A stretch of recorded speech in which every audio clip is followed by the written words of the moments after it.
Right, what's up, Dragon Brood? We have a lot of cards now. Well, at least a reasonable amount worth talking about from Lorwyn Eclipse. What was that? Lorwyn Eclipse. Jeez, this is going to be hard to say. Anyway, we got a bunch back a couple of months ago, and then we started getting some over the last week. Now, I don't know if that means we're going to get them all through the holiday season, but we're at least going to talk about everything that's available right now. And it starts with Bitterbloom Bearer. This is one of the first cards that we saw previewed. It is a black 1/1 fairy rogue with flash and flying, which is pretty cool. Then at the beginning of your upkeep, you lose a life and create a 1/1 blue and black fairy creature token with flying.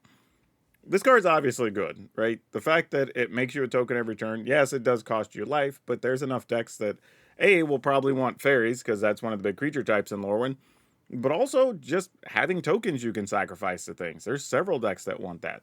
And this is just a token factory. And the fact that you don't even have to commit it to the board in various situations because it has flash makes it doubly good. Now, there was a whole series of creatures that have this weird flip cost thing, so we're going to start here with Urdu, Carrier of Dawn. This is 3 white for a 5/5 flying lifelink. All your creatures have Convoke, which is pretty cool. And then at the beginning of your upkeep, or beginning of your first main phase, you can pay a black. If you do, you transform it into Isilu, Carrier of Twilight. This is a 5/5 flying lifelink elemental god. Each other non-token creature you control has persist, which when it dies, it comes back into play with the -1/-1 counter if it didn't have one when it died. And you can pay a white during your first main phase. If you do, you transform it back into Urdu. So this is an interesting thing because I don't know how many are going to want Isilu, right? Just giving your stuff persist, but it also would mean you have to be playing white to cast the front side first, which makes it a bit of a restriction. But the front side's already really damn good on its own. I mean, 5 mana, 5/5 flying lifelink with an extra ability is pretty good. And the ability makes all your creature spells cheaper. So hard to argue about this. The front side alone just makes it playable. The back side's bonus if you can work it into a deck. Morningtide's Light. This is 3 and a white for a sorcery. Exile any number of target creatures. At the beginning of the next end step, return those cards to the battlefield tapped under their owner's control. Until your next turn, prevent all damage that would be dealt to you. Exile this card. This is worded like it's written incorrectly. So it's not like other cards we've seen, say like Teferi's Protection, that you just remove everything at instant speed and, whatever. So you have to commit the mana on your turn because it's a sorcery. But you can exile any number of creatures, which does mean you could remove all of your opponent's blockers and attack, which is probably how this is going to get used quite often. And then during the end step, everything comes back. However, that does mean if you have stuff that has enter the battlefield triggers, things like that, those would all go off. But then it has an ability that persists until your next turn, which means you can't take any damage. Very interesting. Almost like the intent of this card is, I'm going to remove all your blockers. I'm going to go ahead and Alpha Strike and attack with everything. And then I don't have to worry about you attacking because I'll be shields down, but it prevents all damage that would happen next turn. Now, admittedly, they can play some card that damage can't be prevented or whatever. But interesting card. And of course, you exile it just so you can't keep looping it or whatever. So yeah, crazy card. What are we ultimately going to do with it? I don't know, but there's definitely going to be a spot for it somewhere. Sig, Wonderwine Wisdom, 1 in a blue for a 2/2 Merfolk Wizard. It can't be blocked, and this creature, when it enters or transforms into the side, target creature gains when this creature deals combat damage to a player or planeswalker, draw a card until end of turn. And then you can pay 1 at the beginning of your first main phase to turn it into Sig Wander Brine Shield, which is a 2/2 that can't be blocked. And then when it transforms or during your... Actually, whenever this creature transforms into this... Oh, okay, so it doesn't have each turn type thing. So just when it transforms into this, target creature you control gains protection from each color until end of turn. Oh, until your next turn. That's actually really good. And you can pay blue to flip it. So on the front side, solid. 2/2 Merfolk. Your turn 1 Merfolk, they probably don't have a blocker. You get to draw a card. No big deal. Then you flip it to the backside, and then you get to give something protection from every color, which ultimately, in most cases, means you have an unblockable creature. Sig isn't crazy, but is just good utility enough that it could cause problems. Ashling rekindled 1 in a red for a 1/3 elemental sorcerer. When this creature enters or transforms into the side, you may discard a card. If you do, draw a card. At the beginning of your first main phase, you could pay a blue and flip it into Ashling Rhymebound, for which is a 1/3 elemental wizard. When this creature transforms into this, and at the beginning of your first main phase, add 2 mana of any color. Spend this mana only to cast spells of mana value 4 or greater, and you can pay a red to flip it. So the front side likely shows up in some variety of decks. They're just trying to like fill the graveyard, search for things. Solid, right? You get a 1/3 and you get to search. So that's, that's not a bad deal. Just rummage. It's fine. But the interesting thing is you pay 1 to flip this, but then you get 2 mana back. So it's kind of like a pseudo ramp spell every other turn, which is kind of weird to think about. But you can only spend the mana to play really expensive spells, right? So let's say you played the front side on 2, start of your first main phase, you pay the blue and flip it. So you have 2 mana from this, 1 already untapped. Yeah, and then you play a land, so you would still have 4. So you could play a 4 mana thing on turn 3. So like that's kind of cool.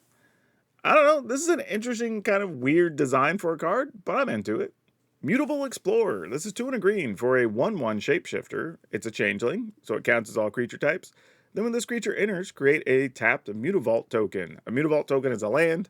You can tap it for a colorless or pay 1 and it turns into a 2/2 creature that's all creature types. This is pretty dang good.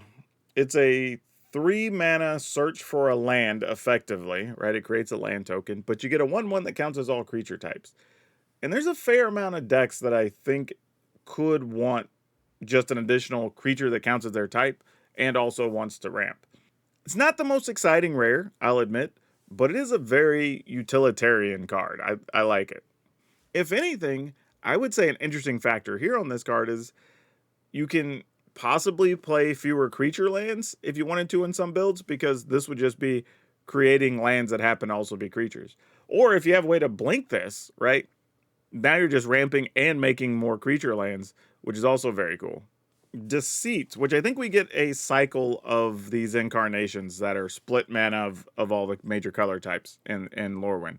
So you have 4 in your choice of 2 Dimir colors, so blue or black. It's a 5/5, so 6 mana for a 5/5. But if blue was spent to cast it, 2 blue, then you return target non-land permanent to its owner's hand. If 2 black was spent to cast it, target opponent reveals their hand, you choose a non-land card from it, that player discards that card. Or you can evoke it for your choice of 2 blue and or black.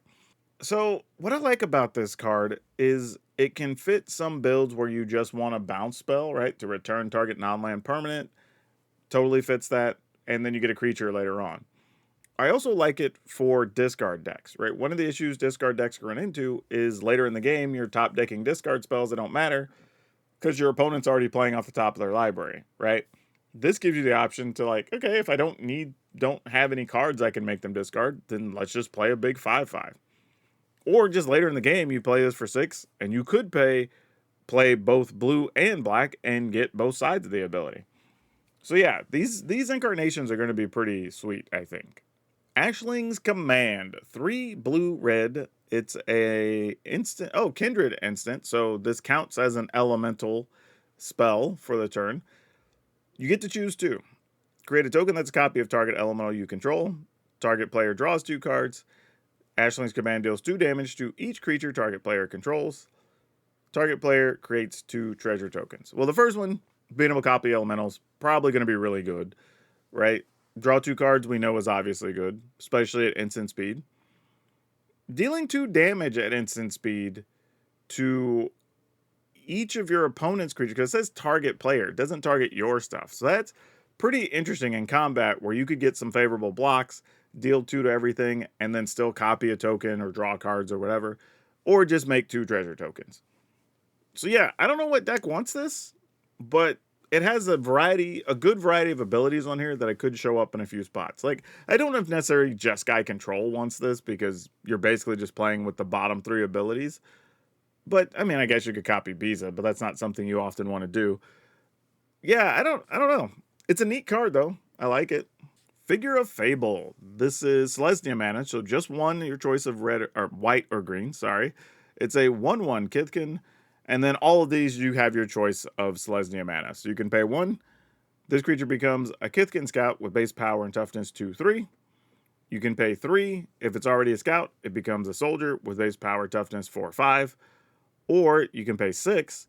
If this creature is a Soldier, it becomes an Avatar with base power and toughness 7/8 and protection from each of your opponents. So yeah, the previous versions of these types of cards have at least been playable, so I would assume the same thing here to proven otherwise. It's not too hard to just pay 2 mana and have a 2/3. You know, like that's kind of the base level for this. You can play it on turn 1 if you want to, but realistically, you pay 2 mana, you have a 2/3. That seems fine. And then next turn, you have a 4/5 for 3 if you have nothing else to do. But we do have some decks right now that just produce a crap ton of mana. So it's not unreal that you could get to the 7/8 fairly easily. And then you have this thing that's just hard for your opponents to deal with because of protection from opponents. So yeah, this is a wild kind of card. Kind of fun art though. Here's another one of those incarnations. So Emptiness is 4 and your choice of 2 of either Orzhov colors. It's a 3/5. When this creature enters, if 2 white was spent to cast it, return target creature with mana value 3 or less from your graveyard to the battlefield. When this creature enters, if you pay 2 black to cast it, you put 3 -1/-1 counters on up to 1 target creature. Or you can evoke it for your choice of 2 Orzhov mana. So what I like about this is the flexibility of decks it goes in, right? Some small creature decks that just want to return stuff or have a removal spell, you get some variety options here, and then late game, you have a creature. The downside to here is it is 6 mana for a 3/5, not a 5/5 like the last one we saw. However, if you paid 6 mana for this, you probably played double black and double white, so you're going to get to return something and get rid of something on your opponent's side, potentially. So that's a lot of value in this card. So yeah, this one's actually really good. I don't think we need to spend a lot of time talking about the shock lands, but the 5 missing ones for the color combinations we don't currently have in Standard right now will be coming out in Lorwyn Eclipse. So kind of a win for everybody who's been waiting on those. Formidable Speaker, 2 and a green for a 2/4 Elf Druid. When this creature enters, you may discard a card. If you do, search your library for a creature card, reveal it, put it in your hand, then shuffle. You can pay 1 and tap it to untap another target permanent. First off, let's just say, like, tap to untap target permanent is a powerful line there. Now, it does cost you 1 mana, but being able to untap anything opens up a lot of doors. It is a 2/4, which is really nice, especially when you're comparing it to something that didn't get a lot of play last time around in Standard, like Fauna Shaman. I think the issue with the Shaman is that it is only 2/2, and you have to wait a full turn and pay 1 and discard a card or whatever to go search for what you want to. Now, admittedly, that is reusable, but here, you pay your 3, you just get to discard and search. And that's really strong, the fact that you don't have to wait to get the other card. I kind of dig this. I don't know what deck I want it in just yet, but being able to just search for any creature when you play it and get the option of maybe ramping up because you get to untap something, making a bunch of mana or whatever, there's a lot potential in this card, a lot of potential. High Perfect Morcat, 2 green-black for a 4/4. So we have another 4 mana 4/4 in the colors of Golgari, which is already a really convoluted spot, or congested spot, I should say, for your deck. But 4 mana 4/4, Elf Noble. When this or another elf you control enters, each opponent blights 1. When you blight them, they each put a +1/+1 counter, or -1/-1 counter on each creature on a creature they control. All right. So blight is you choose, or in this case, you don't even choose the opponent. Just the opponent puts a -1/-1 on a creature.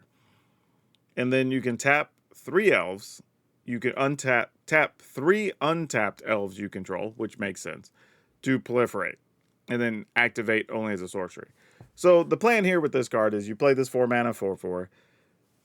Then your opponent has to put a -1/-1 on a thing. And then at any point, it says a sorcery. You can tap 3 elves to then proliferate, which you could turn that -1/-1 into a -2/-2, effectively. So yeah, this is a quirky card. A very quirky card. I think it gives us an idea, though, of what to expect with the Lorwyn elves, right? Blight is obviously going to be an ability. You're wanting to be playing a bunch of smaller things so you can use them for other stuff. This is just kind of a reasonable body on its own, though, too. If you were to get this in limited, you're probably just playing it as a 4/4 body that also gives something -1/-1. Unexpected Assistance. This is 3 blue. It does have Convoke as an instant, which is cool. You get to draw 3 cards and then discard a card. This is fine. It's a common, so you don't expect too much, but being able to tap creatures to get an ability, especially if you have stuff that needs to tap to trigger, yeah, this is fine. I don't think we're going to play it too much in Constructed, because there's so many other great ways to just draw cards for 2 and 3 mana right now in blue, so I don't think this is really what we're going to be looking to do, but for limited play, it's solid. Perfect Intimidation, 3 and a black. It's a sorcery. You choose one or both. Target opponent exiles 2 cards from their hand. Remove all counters from target creature. Ooh. So your opponent loses 2 cards, and you can remove all counters from target creature.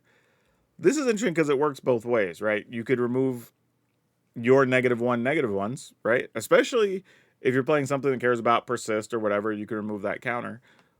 But also, you could take all the counters off of somebody's Ouroboros, right? Like, that's a thing. So yeah, it's interesting card, a very interesting card. I don't know if we'll play it. 4 mana still feels like a lot at sorcery speed, but it at least has some uses, so I can't turn my nose up at it. And we get introduced to a new character, I believe, here in Cure-All, Attentive First Year. 1 and your choice of 2 Boros mana. So 3 mana for a 3/3, Vampire Cleric. Tap 2 untapped creatures you control. Copy target triggered ability you control.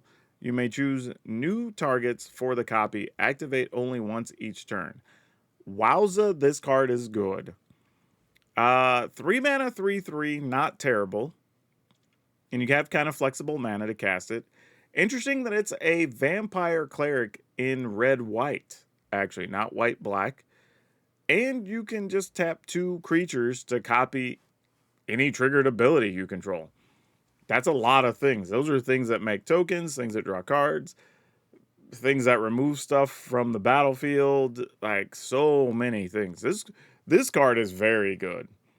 I don't know how triggered ability heavy I need the deck to be, but man, I can think of so many cool things you could do with this. Okay, so those are all the cards we have so far. I will keep making videos over the next week or two if we see them, and maybe we just ride all the way into the set release in January. But with what we have, what do you think about the direction of Lorwyn so far? Because we have like the Incarnations, we've got a new direction for Elves, possibly a new direction for Merfolk. We've seen a Changeling that's really neat. I don't know, there's a lot going on here, and I'm here for it. The set looks like it's going to be very packed. So yeah, y'all let me know how you feel in the comments. Otherwise, that's all I have for you for now. We'll see you next time.